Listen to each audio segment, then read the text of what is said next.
অভয়পুৰী বন বিভাগৰ ৰাজব কাণ্ড এডাল প্ৰকাণ্ড অজগৰ ৰছীৰে বান্ধি নিলে চুচৰাই অজগৰডাল দাঙি নিয়াৰ পৰিৱৰ্তে একাংশ বনকৰ্মী ব্যস্ত থাকিল মোবাইলৰ ভিডিঅ' কৰাত দৃষ্টিকটুভাৱে অজগৰডালৰ ডিঙিতে ৰছীৰে আছিল বন্ধা বঙাইগাঁৱৰ খগৰপুৰত উদ্ধাৰ হৈছিল এই প্ৰকাণ্ড অজগৰডালৰ দৈৰ্ঘ্য আছিল প্ৰায় 20 ফুট অজগৰ টানি নিয়াৰ ভিডিঅ' ভাইৰেল হোৱাৰ পিছতে এতিয়া সৰ্বত্ৰে প্ৰতিক্ৰিয়াৰ সৃষ্টি হৈছে এই সংক্ৰান্তত সেউজ মানিকপুৰ নামৰ সংস্থাটোৰ সভাপতি মহিধৰ ৰায়ে প্ৰতিক্ৰিয়া প্ৰকাশ কৰে বঙাইগাঁও জিলা বন বিভাগৰ সজাগতাৰ অভাৱ হৈছে বন বিভাগৰ লোকৰ মাজত সজাগতাৰ সৃষ্টি কৰিবলৈ আহ্বান মহিধৰ ৰায়ৰ খুব দুখৰ বিষয় মই দৃশ্যটো দেখিছোঁ যে প্ৰকাণ্ড দীঘল অজগৰ সাপ এডালক মূৰত ৰছীয়ালাই চেচেৰাই লৈ গৈছে আৰু যি সময়ত আমি দেখিছোঁ বঙাইগাঁৱত বহু জায়গাত বহু ৰাছেল ভাইপাৰ আবিৰ্ভাৱ হৈছে ৰাছেল ভাইপাৰ ওলাই আছে যি সময়ত ফৰেষ্ট বিভাগৰ সেই কাৰণে ৰাছেল ভাইপাৰ বা বিভিন্ন সাপৰ কাৰণে এটা সজাগতা সভা পাতিব লাগিছিল যে কেনেকৈ সাপক বচাব পৰা যায় যি সময়ত ফৰেষ্ট বিভাগৰ ৰেস্কিউ কৰাৰ কাৰণে মানে ধৰি লওক কাৰোবাৰ ঘৰত যদি সাপ সোমাই যায় সেই সাপটো ওলাই আনি মানুহ যেতিয়া আতংকিত হয় তাক নিৰাময় কৰাৰ কাৰণে ফৰেষ্ট বিভাগৰ এটা টিম লাগিছিল ৰেস্কিউ কৰাৰ কাৰণে সাপৰ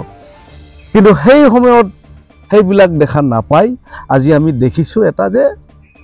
প্ৰকাণ্ড অজগৰ এডালক ফৰেষ্ট বিভাগৰ মানুহেই টানি লৈ গৈছে মাটিত চেচেৰাই নিশ্চয় সাপডালে বহুত দুখ পাইছে আৰু এয়া ফৰেষ্ট আইন মতে বোধহয় কেতিয়াও এনেকা কৰিব নিদিয়ে আশা কৰোঁ বঙাইগাঁও ফৰেষ্ট বিভাগে সাপৰ হৈ সজাগতা সভা পাতিব প্ৰথম ডিপাৰ্টমেণ্টৰ মাজত পাতক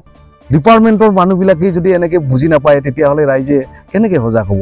তাৰপিছত ৰাইজক সজাগ কৰক আৰু আমাৰ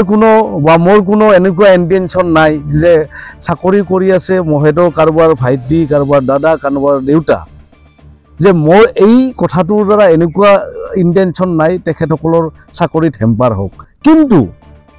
সজাগ হ'বৰ হ'ল ফৰেষ্ট বিভাগৰ মানুহে যদি এনেকুৱা কৰে তেতিয়াহ'লে আৰু ইয়াত ক'বলগীয়া আৰু একো নাই মানে গতিকে ফৰেষ্ট বিভাগ সজাগ হ'ব লাগে